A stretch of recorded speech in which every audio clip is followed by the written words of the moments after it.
باب المندب میں ایک بحری جہاز کو حوثیوں نے نشانہ بنایا ہے۔ اس میں 3 پاکستانی مار دیے گئے ہیں۔ وہ جس جہاز پر کام کر رہے تھے وہ کوئی ہتھیار لے کر نہیں جا رہا تھا، وہ خوراک لے جا رہا تھا۔ اب سوال یہ ہے کہ پاکستان اس کا جواب کیا دے گا؟ اس جہاز پر ایک نہیں پے در پے 3 بیلسٹک میزائل داغے گئے، اور پھر جب امدادی ٹیم زخمیوں اور لاشوں کو نکال رہی تھی تو ایک اور میزائل بھی داغا گیا۔ 30 جولائی کو ریاض میں جو بحری اتحاد بنا تھا اس کے مشترکہ اعلامیہ پر کتنے ملکوں نے دستخط کیے تھے؟ 14 ممالک نے، اور پاکستان ان 14 میں سے ایک ہے۔ اور 2015 کی وہ قرارداد جس کو ہم 11 برس سے سعودی عرب کو انکار کہہ کر پکارتے آئے ہیں، اس کے متن میں انکار کا لفظ موجود ہی نہیں ہے۔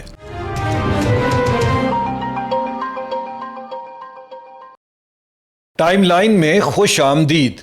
ویلاگ سینٹرل کے پلیٹ فارم سے میں ہوں اکرم نعیم بھروکا۔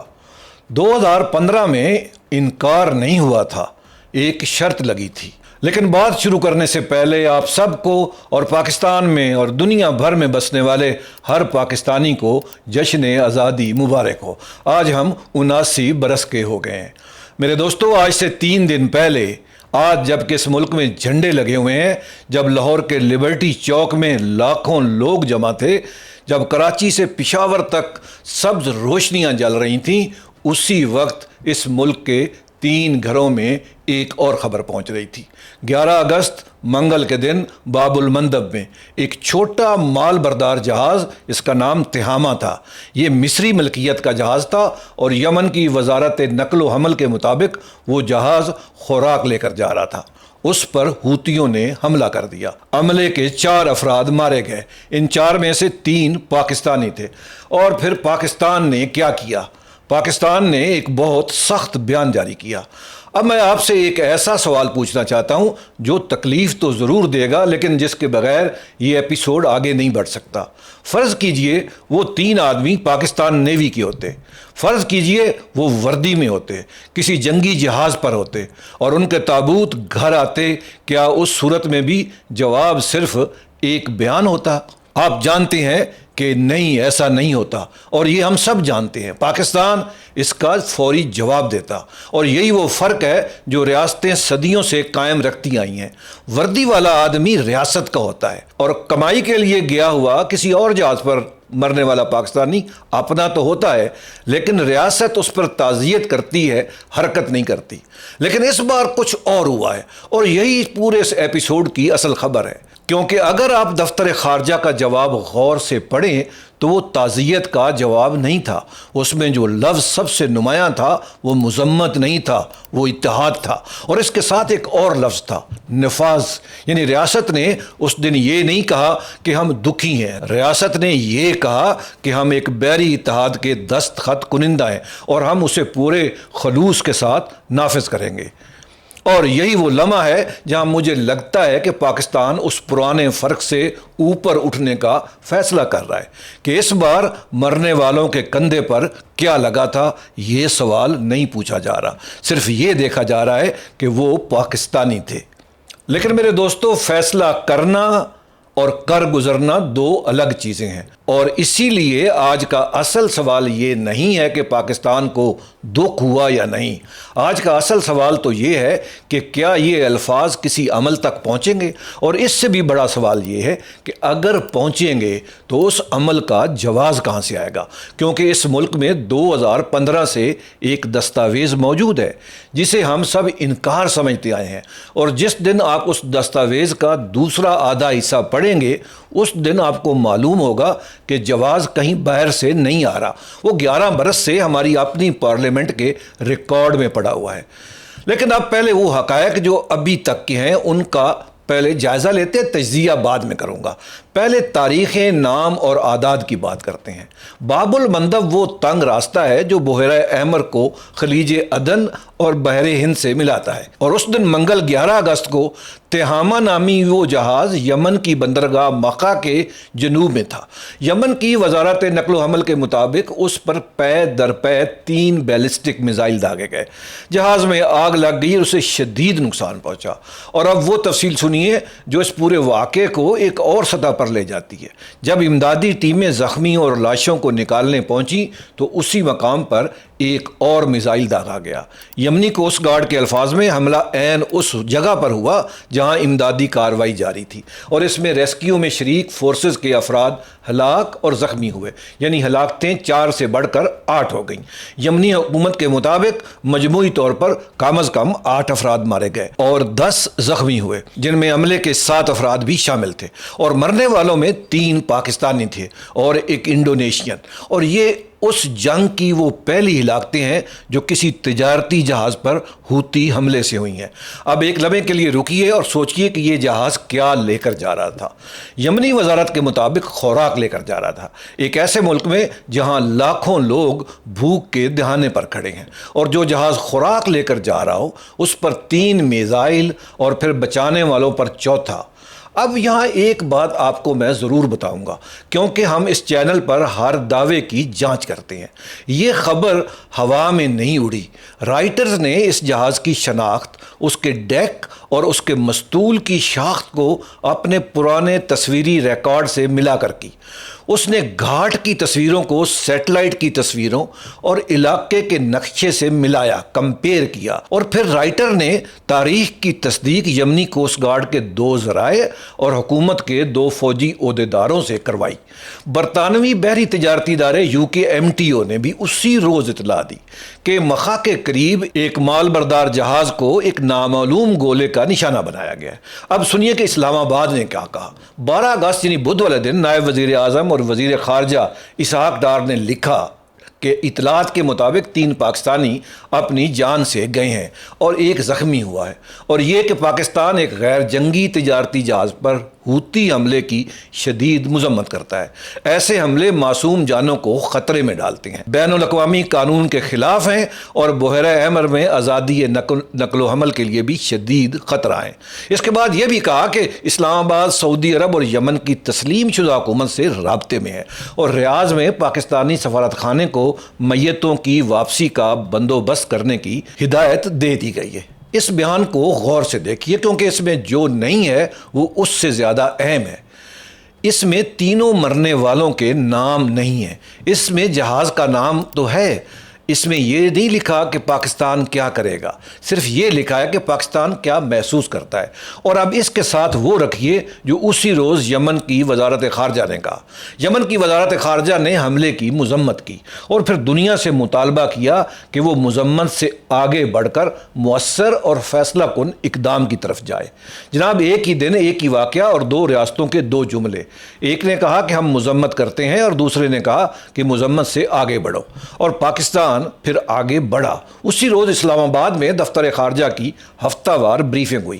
ترجمان طاہر اندرابی سے وہی سوال پوچھا گیا جو آپ کے ذہن میں ہے، اب کیا ہوگا؟ تو اندرابی صاحب کا جواب یہ تھا کہ پاکستان اس بحری اتحاد کے مشترکہ اعلامیہ کا دستخط کنندہ ہے اور اسے مکمل خلوص کے ساتھ نافذ کرے گا، اور یہ کہ پاکستان اس سلسلے میں سعودی حکام کے ساتھ رابطے میں ہے۔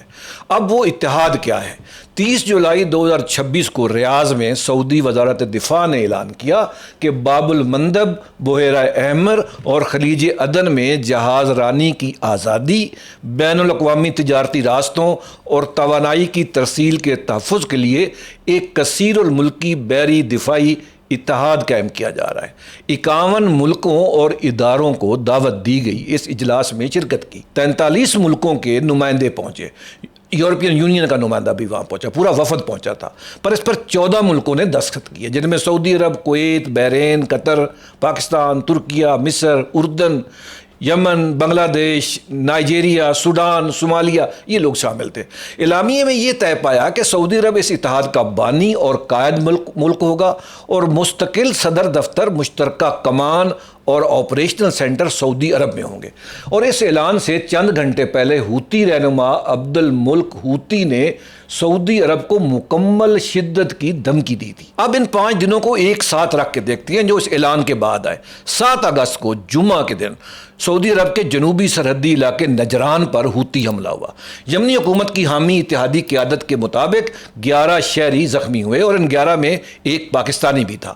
اسی 7 اگست کو مکہ مکرمہ میں پاکستان، سعودی عرب اور ترکیہ کے درمیان ایک مشترکہ دفاعی معاہدہ طے پایا، جس کے تحت تینوں میں سے کسی ایک پر مسلح حملے کو تینوں پر حملہ تصور کیا جائے گا۔ 9 اگست اتوار کے دن ہوتیوں نے سعودی ارامکو کی جازان ریفائنری کو ڈرون سے نشانہ بنایا۔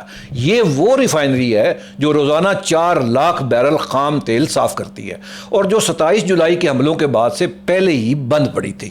سعودی وزارت توانائی نے کہا کہ آگ لگی اور بجھا دی گئی، کوئی جانی نقصان نہیں ہوا۔ اور 9 اگست کو ہی رائٹرز نے اپنی رپورٹ میں وہ جملہ لکھا جو اس پورے قصے کی کیل ہے۔ رائٹر نے یہ تو واضح نہیں کیا کہ پاکستان یا ترکیہ کسی سعودی جوابی کارروائی میں شریک ہوں گے یا نہیں، اور اگر ہوں گے تو کس طرح۔ 2 دن پہلے مکہ میں دستخط ہوئے تھے، 2 دن بعد دنیا کی سب سے بڑی خبر رساں ایجنسی یہ لکھ رہی ہے کہ معلوم نہیں معاہدہ چلے گا یا نہیں، اور پھر 11 اگست آیا۔ 5 دن 3 واقعات، ایک پاکستانی سعودی سرزمین پر زخمی ہوا، سعودی تنصیب پر حملہ ہوا، اور پھر 3 پاکستانی سمندر میں ہلاک کر دیے گئے۔ اور اب وہ بات جو پاکستان میں تقریباً کسی نے نہیں کی، اسی 11 اگست کو، اسی منگل کو ایک اور بھی جہاز مارا گیا تھا، لیکن باب المندب میں نہیں بلکہ خلیج عمان میں، پاکستان کے اپنے ساحل کے بالکل سامنے۔ بحری سلامتی کے ذرائع کے مطابق یہ خیال کیا جاتا ہے کہ اس جہاز کو پاکستان کے ساحل کے قریب ایک میزائل نے نشانہ بنایا۔ اور نشانہ بنانے والا کون تھا؟ امریکہ۔ اس ناکہ بندی کے تحت جو امریکہ نے ایرانی بندرگاہوں پر لگا رکھی ہے۔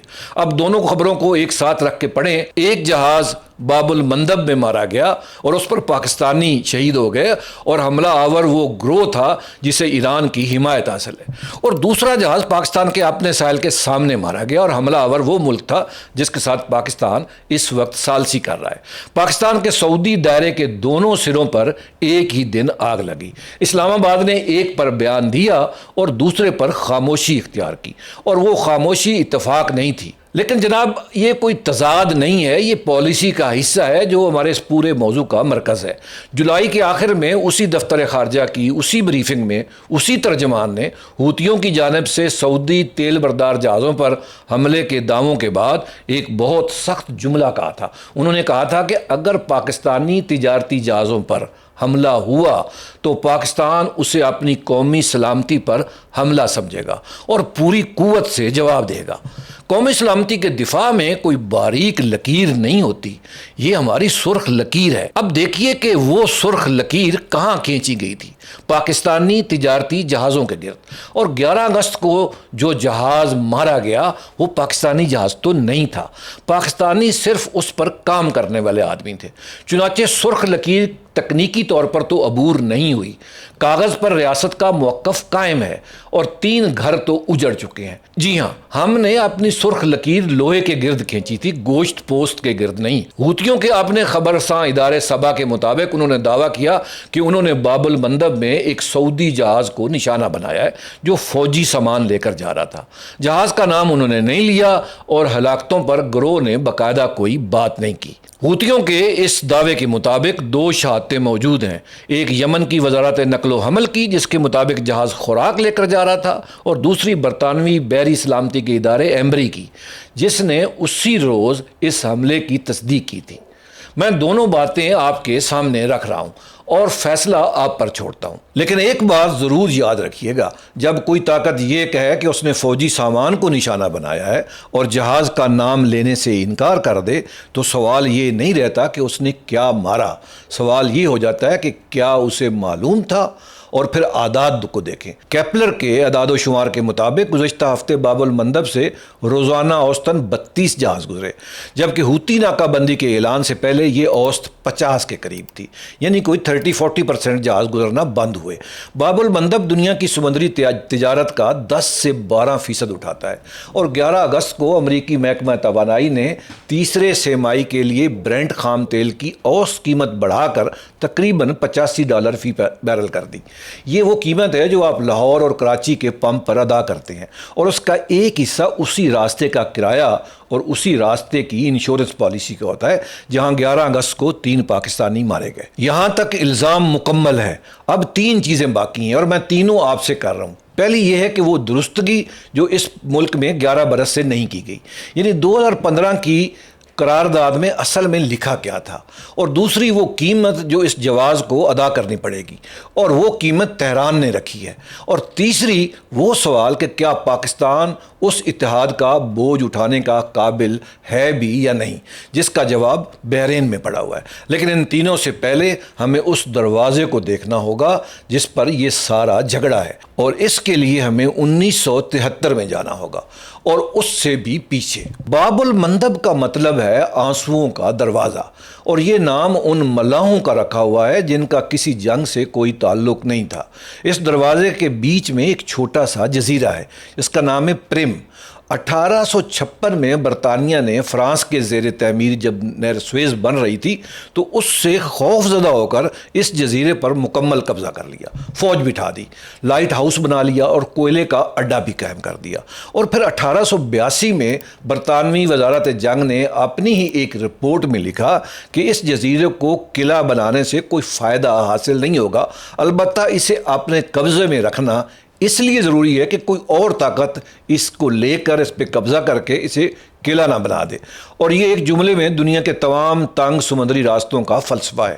ان پر قبضہ گزرنے کے لیے نہیں کیا جاتا، ان پر قبضہ روکنے کے لیے کیا جاتا ہے، چوک پوائنٹ بنانے کے لیے کیا جاتا ہے۔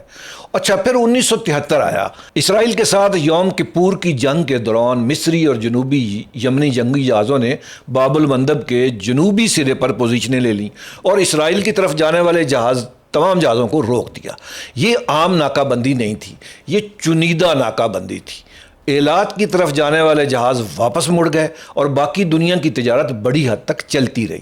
اور اس ناکہ بندی کے بارے میں 2 باتیں یاد رکھنے کی بہت ضرورت ہے۔ پہلی یہ کہ اسے چلانے کے لیے آبدوزیں، تباہ کن جہاز اور 2 ریاستوں کا دونوں کناروں پر مل کر کام کرنا ضروری تھا، کیونکہ آج تک کسی ایک ریاست کے پاس اس دروازے کے دونوں کنارے نہیں رہے۔ اور دوسری وہ ناکہ بندی 6 ہفتے بھی پوری نہ چل سکی۔ امریکی دباؤ کے بعد 18 نومبر 1973 تک آمد و رفت بحال ہو گئی تھی۔ اب اسے 2026 کے سامنے رکھ کر دیکھتے ہیں کہ اس درمیان میں کیا ٹوٹا ہے۔ آج وہی دروازہ ایک ریاست نے نہیں، ایک غیر ریاستی گروہ نے بند کیا ہوا ہے۔ نہ آبدوزیں ہیں، نہ تباہ کن جہاز ہیں، نہ دونوں کنارے ان کی حکومت ہے۔ صرف ایک کنارہ ہے اور اس پر کچھ ڈرون اور بیلسٹک میزائل ہیں، اور نتیجہ 1973 سے زیادہ سخت ہے اور کہیں زیادہ دیر تک چل رہا ہے۔ دنیا کے دروازے بند کرنے کی قیمت گر گئی ہے اور انہیں کھلا رکھنے کی قیمت گری نہیں ہے، بڑھ گئی ہے۔ یہی وہ جملہ ہے جس نے ریاض کو 30 جولائی کو 14 ملکوں کا اتحاد بنانے پر مجبور کیا۔ پاکستان اور سعودی عرب کی فوجی تاریخ کو بھی ایک نظر سے دیکھنا ضروری ہے، کیونکہ آج کا سوال اسی تاریخ کی اگلی سطر میں ہے۔ یہ رشتہ نیا نہیں ہے، دہائیوں سے پاکستانی آفیسر اور پائلٹس سعودی عرب میں ٹریننگ بھی کر رہے ہیں اور وہاں پہ تعینات بھی ہیں۔ 80 کی دہائی میں پاکستانی دستے مملکت میں تعینات رہے اور ہر بحران میں ریاض کا پہلا فون اسلام آباد کو کیا گیا۔ لیکن اس رشتے میں ایک مستقل ڈیزائن ہے جسے ہم نے کبھی کھل کر تسلیم نہیں کیا۔ ریاض آدمی مانگتا ہے اور اسلام آباد آدمی بھیجتا ہے۔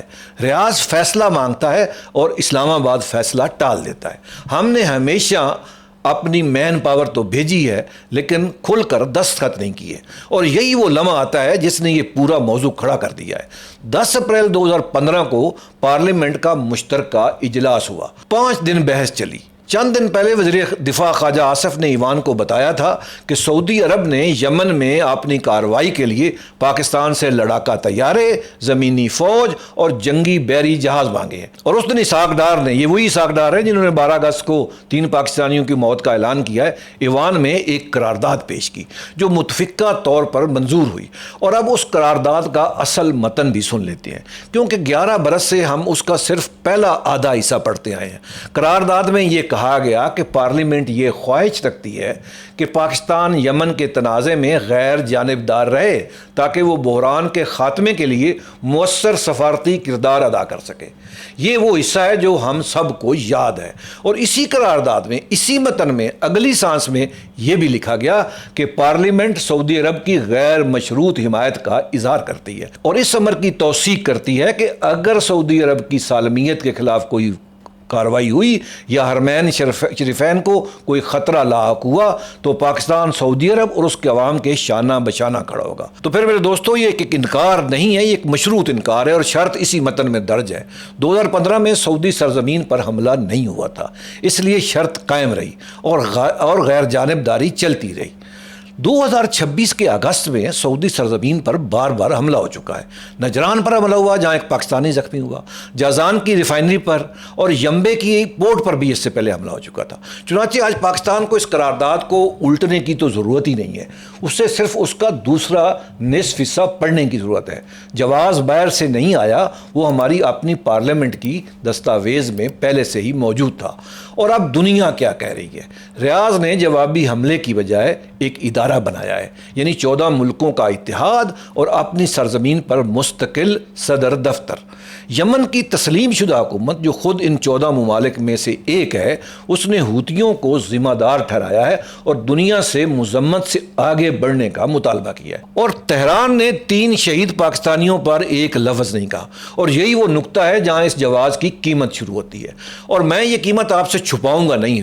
پہلی قیمت تو ایران ہے۔ اس وقت پاکستان واشنگٹن اور تہران کے درمیان ایک پیغام رسانی کا کام کر رہا ہے۔ یہ پیغام رسانی بند نہیں ہوئی۔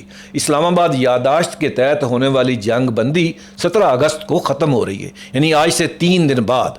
محسن نقوی تہران اور مشہد میں ملاقاتیں کر کے آئے ہیں، اور 13 اگست کو امریکی وزیر دفاع نے کہہ دیا کہ امریکہ ایرانی بندرگاہوں کی ناکہ بندی غیر معینہ مدت تک جاری رکھ سکتا ہے۔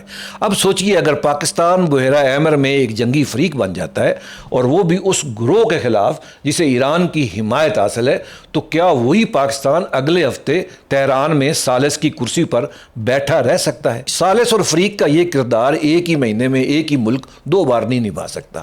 یہ اس جواز کی سب سے مہنگی قیمت ہے، اور اس کا بل ڈالرز میں نہیں آئے گا، اثر و رسوخ میں آئے گا۔ اور دوسری قیمت اندر کی ہے۔ 2015 میں غیر جانبداری کا اصل سبب یمن تھا ہی نہیں، اندرون ملک فرقہ وارانہ توازن تھا، وہ سبب ختم تو نہیں ہوا۔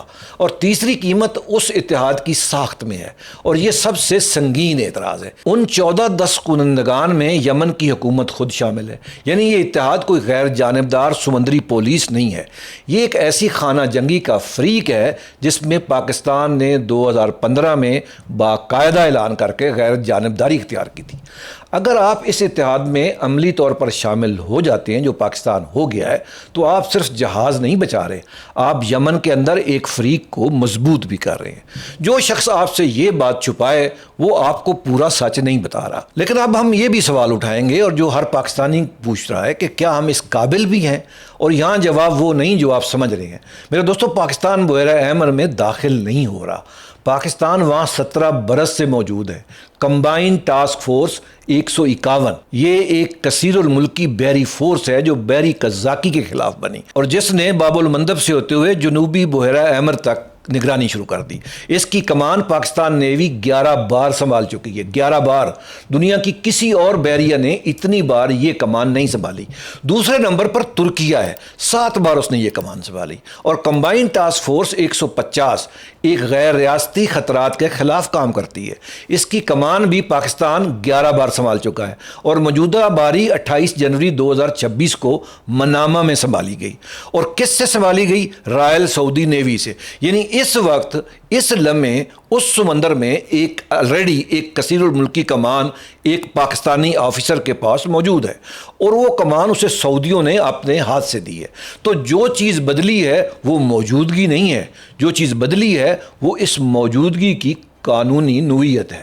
17 برس تک پاکستان اس پانی میں پولیس مین کا کردار ادا کر رہا تھا۔ امریکی صدر دفتر کے نیچے قزاقوں سمگلروں کے خلاف کارروائی ہو رہی تھی، خاص طور پر صومالی قزاقوں کے خلاف، جہاں کوئی دشمن نہیں تھا، اس لیے کسی سے اجازت درکار نہیں تھی۔ اب جو دروازہ کھلا ہے وہ پولیس سے فریق بننے کا دروازہ ہے، کسی اور کے جھنڈے تلے گشت سے نکل کر ایک عرب کمان کے تحت ایک جاری جنگ میں فریق بننے کا۔